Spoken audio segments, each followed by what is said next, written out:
listening to Reality Wrap. I'm your host, Melanie. Thanks for listening and enjoy the show. Hey guys, thanks for tuning in to Reality Wrap. Today we will be recapping last night's episode of The Real Housewives of Beverly Hills, Season 13, Episode 2. I have Sean here with me. Hey everyone, how are we doing tonight? Well, after watching last night's episode, I feel like Beverly Hills is off to a little bit of a slow start. Well, didn't you tell me that they had to go back and refilm some scenes and change some stuff because of that late news about Kyle and Mo? Yeah. And so maybe they spliced stuff up. I don't know. Here's the thing. It's like watching something in slow motion, but I can't stop looking at it. You know, so it's like, I wish it was a little faster, but I am certainly going to tune in next week. Yeah. You know? I wish they'd bring in the new girl. We haven't met her yet. We are now two episodes in and we haven't met the new girl yet. That's poor form. They used to bring in the new people. Yeah, usually like in episode one. Episode one. Yeah. Yeah. And they would have like the friend that brought them in, they would do the lunch. Yeah. You know, and they whatever event they go to. I wonder if she wasn't supposed to be full time. Maybe, or it's just, who knows? It could be contractual, where if you only have to do this many episodes, you're this type of employee now, so you're. I don't know. Who knows? It's usually based on how much. Same as the lighting people now. Who knows? The lighting. I don't know. Anyway, so we start out this episode with a picnic. And that Dorita's having with Erica. Snacks with Dorito, yeah. Yeah. She wants to have a one-on-one with Erica over Erica saying PK and Dorita are the next ones to get divorced. So Erica arrives and she tells Dorit that what she did was wrong and that she really wants to fix it with Dorit. Dorit fills her in how her and PK had a very difficult year because PK was in London, and had they not been having problems, it probably wouldn't have impacted her so much that Erica had said that. And Erica tells her, had she known that they were having problems, that she would have picked on somebody else's marriage. Oh, how nice of you, Erica. Then we find out that Dorit was robbed again at Christmas time. She went to the bank and took out $10,000 in cash for Christmas gifts. And apparently some men were following her, and her purse was stolen out of a shopping cart. Like, when you have $10,000 cash, you just leave your purse in the shopping cart. Like, I thought that was just really odd. Why would you take out cash? Why not use an American Express card or your credit card to buy gifts? Why cash? There's a saying about lightning striking twice, and she was robbed once. The odds of that alone are pretty slim. And then she has $10,000 in the purse in cash. Why wouldn't you just... That would be the kind of thing you might want to put on miles for your airline. Right, that's what I'm saying. Why wouldn't she have used a credit card? If you had the cash, you could clearly have paid it off in 30 days. It's way safer to walk around with a credit card. Everyone knows this. Yeah, the whole thing seemed odd, and the fact that PK was in London both times. Yeah. And did these guys follow her from the bank? Did they know she came out of the bank with $10,000? Did they just happen to steal her purse and lucked out and she had $10,000? And the odds get smaller and smaller. I'm like, this whole thing. So we got two robberies. Is strange. $10,000 in the purse. Yeah. And now with your piece, they absolutely knew to follow the right person. Yeah. It's just weird. Like, we're way past $1 million to 1 odds now. Oh, like, that's in the rear view mirror, but with two robberies. Do they know she's an easy target? Like, were it the same people that robbed her house, and so they knew they could rob her? I don't know. I mean, like I said at lunch, is PK sending people after her at this point? That's the only thing I can think of. Is if this is really happening, I got to look at PK and go, bro, what are you doing? Stop sending people after your wife for the insurance money. It's scaring her, man. It's creepy. But here's the thing. If you have cash stolen, there's no insurance for that. That's just like you file a police report. You can insure like jewelry and purses. My guess is $10,000 has some limit. We should look it up. We should. But it probably has some kind of legal limit. Anyway, so this sends her kind of back a bunch of steps with her PTSD over being robbed at her house when they broke in and held her at gunpoint. This one doesn't sound as dramatic because they just snuck up and took it from her cart, which I guess is better. And so if I don't PK know. is really sending people after I don't her think and she he'd be doesn't know doing about that. it, I'm being facetious. But if this is at all true, like she doesn't know, like she's not lying, basically, then yeah, I mean, she honestly has every legitimate right. I mean, she has some of the worst luck in the world. Another possibility is maybe PK owes a lot of money to people, and that's how they're getting their money from him, is by just taking, like, ripping them off, like getting their money back that way. And so he is sending people. Not out. him directly, but the people he He's owes like, rob my money. house on Tuesday. My wife's going out with the No, kids. And then but- she comes home early and he's like, no, what did I do? But maybe they're like, well, we'll get our money back one way or another, so we'll just steal it from your wife. Maybe that's it. I don't know. The whole thing seems All of a odd. sudden, I just heard dun dun dun in the back of my head. I don't think so. All right, let's just move on. So Erica tells her that she really wants to work on their friendship because she doesn't have many friends left and she just wants to move forward. We're now over at Sutton's house and she's on the phone with Garcelle and they are planning a weekend in Vegas for Crystal's 40th birthday party. Sutton is hoping to start fresh with Crystal after the issues they had in the previous season. Sutton has invited a matchmaker over because the dating apps are not working for her. The matchmaker asks her what's going on and she's like, well, I don't click with people and I don't get asked out on second dates. Yeah. And the matchmaker tells her, well, I think we should find you a guy who wants to take the lead. And she's all like, oh, no. I am not looking for a guy who's going to take the lead. I finally got my power back and I'm going to keep it. So I like Sutton, but this was a moment where I totally understood where her problem was with men. Oh. As a person who plays a man in life, I would say that, first of all, when she said no one asks her on a second date, I was like, duh. Not because of her appearance or anything like that, just because then 2 seconds later she said, men think I'm intimidating. And I was like, that's because you think you're intimidating. Like, she really does remember why she's intimidating is when you learn about that first marriage and just what she was kind of put through with she was still there, she still did the kid thing. I just and then she got out of it and then she has this new strength. And she going overboard a little bit? Yeah, I think she is, because, and I wrote this down, he has to be tall, handsome, strong, hot. But then she said she wants to eat men alive. She basically, as I'm seeing it, she wants the old husband, right, that she had, but he has to be strong, tall, and subservient, right? There's no such thing as to our point last night. We were like, what the heck is that? Yeah, because I was Remember like, what you wait a were minute. saying? She Yeah. wants a strong man, but she doesn't want a man that'll take the lead. And I'm like, that kind of Yeah, he has to be subservient. doesn't exist, right? Right. I don't know. And I think that's the problem is she has to get over the first marriage. Get over it. You know, last night she said that she'd only been divorced for 7 years. I thought she had been divorced longer than that. So when she came on the show, she was only like a couple of years out of being divorced. So she was with him for a long time. Yeah, no, Sutton's interesting. She got like so much money out of him. I guess he's worth like a lot of money. And when they met, he was broke. So she like was there the whole time he was building up their empire. And it's hers to take. Yeah. We're now with Crystal and her brother, who is the Bieber of China, and her husband. They all go out for dinner. And we find out that 3 years ago, her brother was engaged and he was in China with his fiance when COVID hit, and her mother were so scared about COVID that they convinced him to come back during the pandemic, and his fiance, who he was gonna marry, couldn't come back, so he like left her there. I was like, wow, you must have really loved her. You left her behind.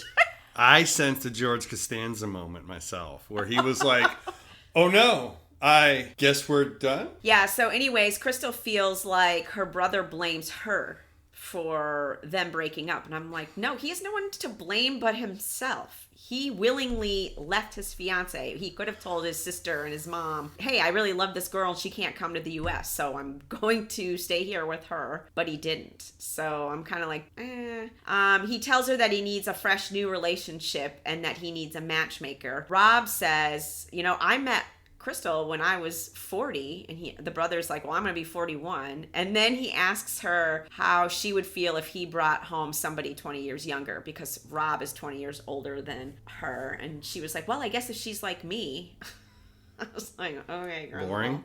I know, really boring, because Sorry. I'd rather have her That was brother on catty the of me. show Sorry about than that. Crystal at this point. But that's what I wrote. So in my Crystal section of my notes, I landed the first line with boring. And that's because you and I had said, that was really boring. Yeah. And then like in the middle of it, I asked myself, was this boring? I did. And then... You wrote that down? Yeah. Is this boring? Yeah, but I didn't put a question mark. You know what I mean? It was kind of one of those gray. I made it gray. And then on the final one, I was like, Crystal is like watching paint dry. This was, okay, That was so tough for her. in the first episode, the only thing she said was like, or something like... I don't think the episode was overall bad. I think that segment was just... Yeah, then this is her... The whole energy just went... It was You a weird said, in scene. fact, during that piece, I'd rather watch the brother. That's what I said. I'd Yeah. rather him be on the show. And I He have to seems tell more you, interesting. and I'm sorry, Crystal, your brother's more interesting. He I is. agree. He's the Bieber of China. I mean, come on. He you would can't be beat that. Andy, he would be great on the show. I'm talking to you, Andy. We got to find him a wife to get on I'm the reaching show. out to you, Andy. Are Hear you me. sending Hear him my thoughts? voice. My eyes are closed. Hear my voice.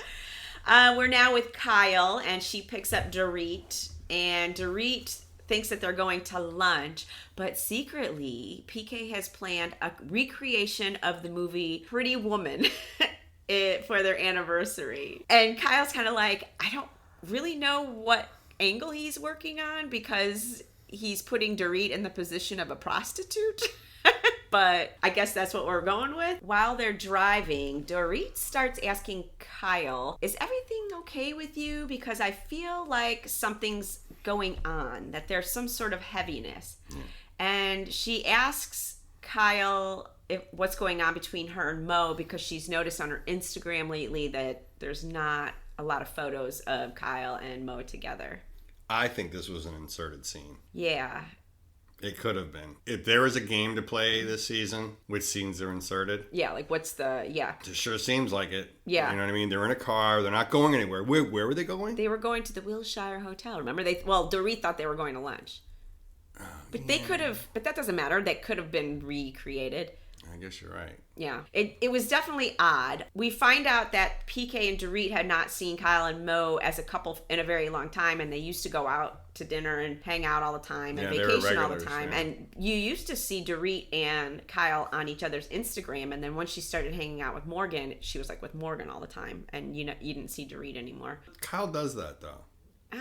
Maybe. Like, because she focuspump, right? Yeah. And then after Vanderpump, who did she... Oh, Teddy. That's right. She did. Yeah, and honestly, she hasn't had a lot of photos with Teddy on Instagram. Right, because she's got time for Dorit now. Well, no, because she's been with Morgan. Oh, Morgan, yeah. Yeah. Dorit asks if she ever sees herself not with Mauricio. I And wonder if she Kyle's gets like, tired of people. I wonder if that's what she's doing, too, because she does kind of run through them every couple years, right? I She don't went through know. Vanderpump, then the Teddy. well, then she's the- still friends with Teddy, Yeah. according to oh, Teddy. No. Teddy's Still like a fly It's like that this. just never goes like, away. Like, think about this. She has a circle of friends, and then she has like one or two focus friends that come in, they hang out, we kind of gel for a couple years, and you know what? Back on the shelf. And then they're Yeah. just back on the circle of friends. See you at parties, see you at holidays, wave to you, be nice to you, Yeah. grab some new focus friends. I wonder if she does that. Could be. Or she's just into hanging out with Morgan. I don't know. Kyle tells her that she needs a little space from everything. And Dorit tells her that she feels like Kyle's not telling her something. They arrive to the Wilshire Hotel, and Dorit's like, what are we doing here? What's going on? And Kyle goes up to the desk and checks them in. We're back over at Sutton's house, and Garcelle is going over there for lunch. Garcelle asks Sutton about the matchmaker, and she says it was okay. Sutton talks about how when she was married, she was not really involved in anything, and that she had no power in the marriage, that she wasn't invited to the boardroom of her marriage. Yep.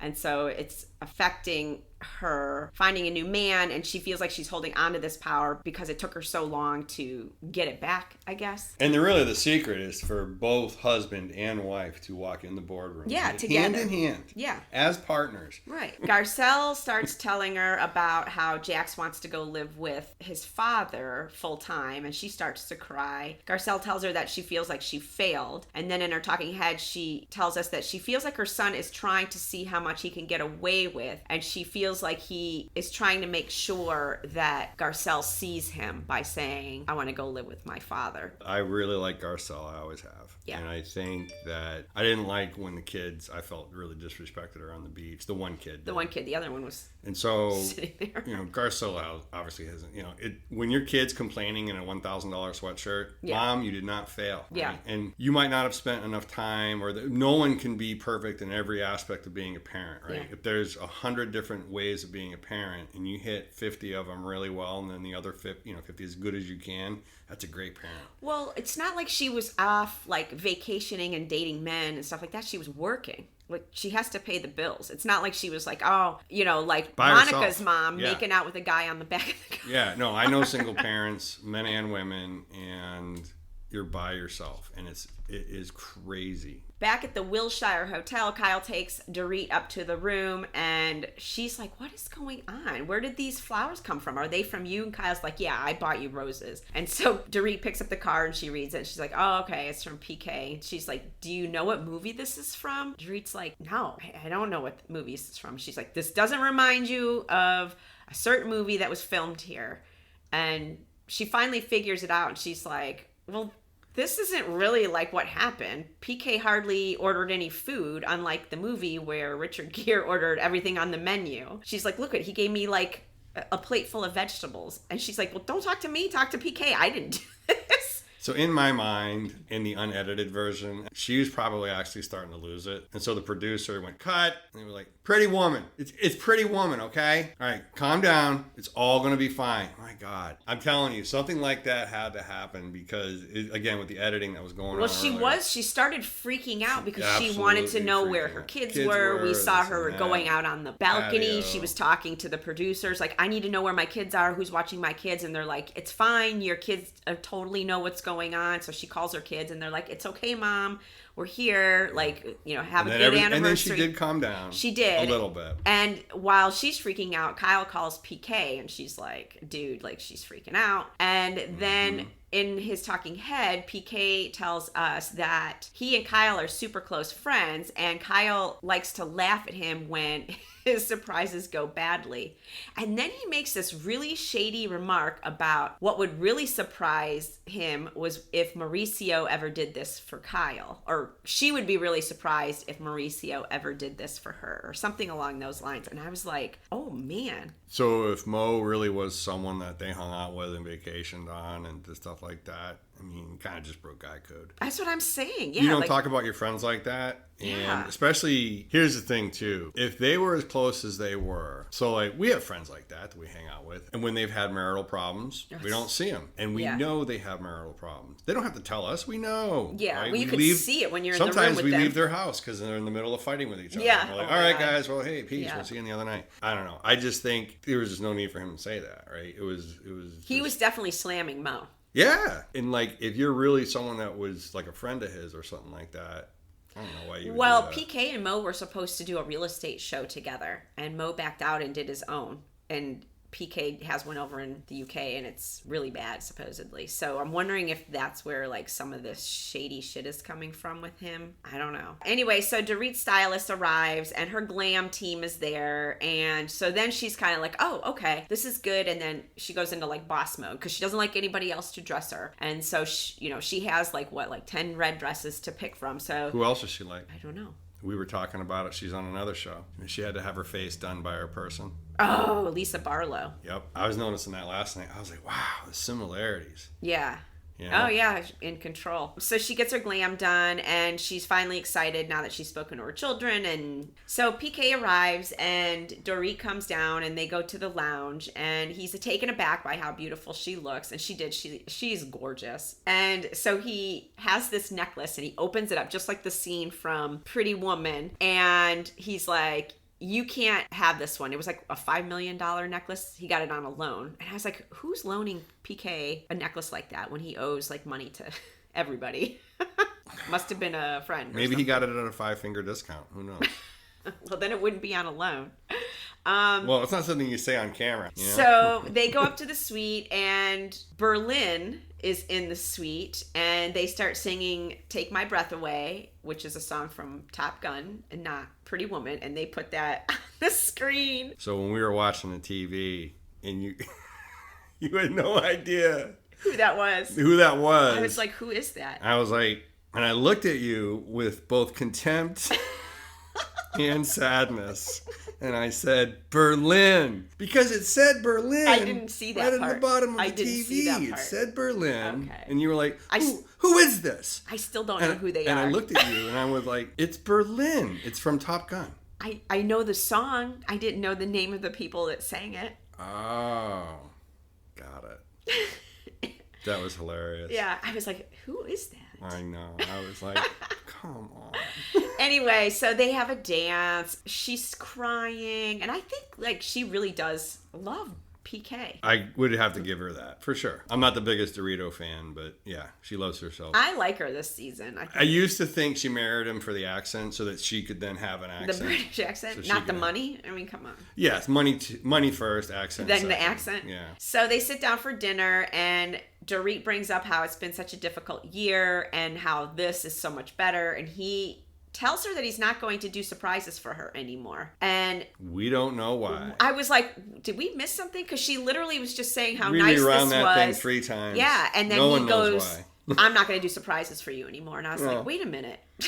No. What just happened? No, exactly. There's the Bermuda Triangle, Yeah. there's aliens, and there's whatever the heck happened between those two. I was like, what did we miss? Where he goes, I'm not doing surprises anymore. And my guess is she did something. She said something that was snippy or... Well, obviously. And the producers pulled it out for some reason, right? Because maybe they want us to like her or something like that. They haven't put her in a good light. Like you were even saying the other day, the old Dorito's back. Yay. Yeah. So in her talking head, she says that she doesn't like surprises. But yeah.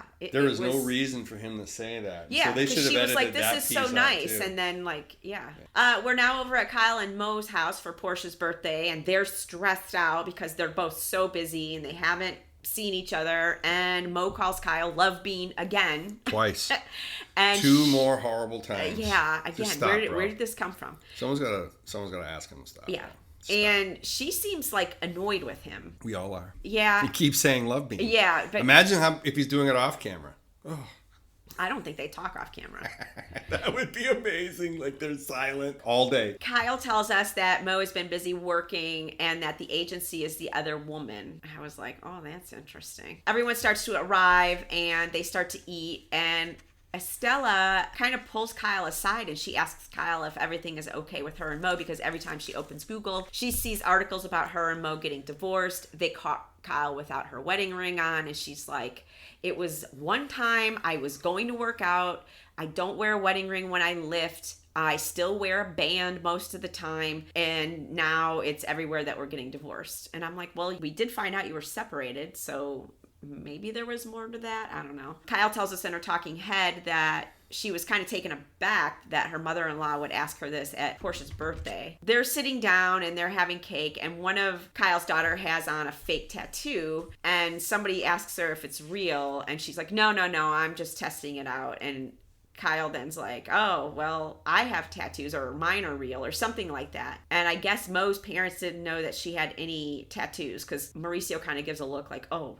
why did you say that? It was kind of weird, this whole tattoo thing. So Kyle gets up and she pulls Estella aside and she's like, I want to tell you something. And she's like, okay. And she's like, I just want you to know that I have tattoos. And Estella's like, okay, well, I'm okay with that. And she's like, and I know that or your daughters have them too, or something like that. And then Kyle says, did you know Mauricio has one? And she's like, no, I didn't know that. And she's like, oh, well, maybe he does, or something weird like that. I'm like, this is the weirdest conversation, this tattoo. She's trying to rat out Mauricio. So Kyle goes up to Mo and tells him that she told Estella that he has a tattoo, and he was kind of like, what did you do that for? That wasn't for you to tell her. It's my tattoo. He gets mad and he walks off. He's like, I don't want to talk about this right now. So she goes back into the room where everybody is with Mo, and she brings it up again to him quietly, like, oh, well, she wasn't mad about it. And he's like, listen, I don't want to talk about it. It wasn't for you to say, or something like that. And I don't want to talk about it right now. And he says it kind of loud, and everyone kind of looks over at them. And I was like, this is so weird. It was weird. And I think, Like if they were like not reality people, like if we were just like say, okay, let's pause for a minute. They were just like regular people. Yeah, what Kyle did was probably, little over the. To rat, yeah, like. You kind of ratted out your husband. Well, then part of me wonders if she said that to piss Estella off because Estella asked her what was going on between her and Mo, and so like kind of to like poke her back. She was like, "Oh, by the way, I have tattoos, and so does your son." To like, you know what I mean? Yeah, I didn't think about that. Yeah, that's a like, great point. Yeah. Kind of poke her back. Yeah, no, absolutely. Or she wanted to poke at Mo, right? Yeah, She wanted to get Mo in trouble. What I don't think is that it was just some accidental slip of the tongue, or she was just having a conversation. I think Kyle's smarter than that, and unfortunately, Kyle's a manipulator. Yeah, for sure. That's why we love her. She sees shit, and she must stir. Yeah, it's now time for their Vegas trip, so they meet up at the airport for their private jet to Vegas. During the flight, they give Crystal her gift, which is a $3,000 necklace. I was like, damn, luckies. I want to hang out with these guys. They charter a private jet, and they'll give you a $3,000 necklace. Erica tells them that they're going to Magic Mike, and if you want to go on stage, make sure you wear pants so nobody sees your underwear. And then Kyle makes like this weird thing, like, well, I'll just not wear panties. Something like that. I was like, okay. Please wear panties. Yeah, right? Erica tells them that she gave up fighting with all of them for Lent. And that, how many days is Lent? Like 4 days or something like that? Or it's a week, isn't it? I have no idea. I don't know. If there was only some way we could find out.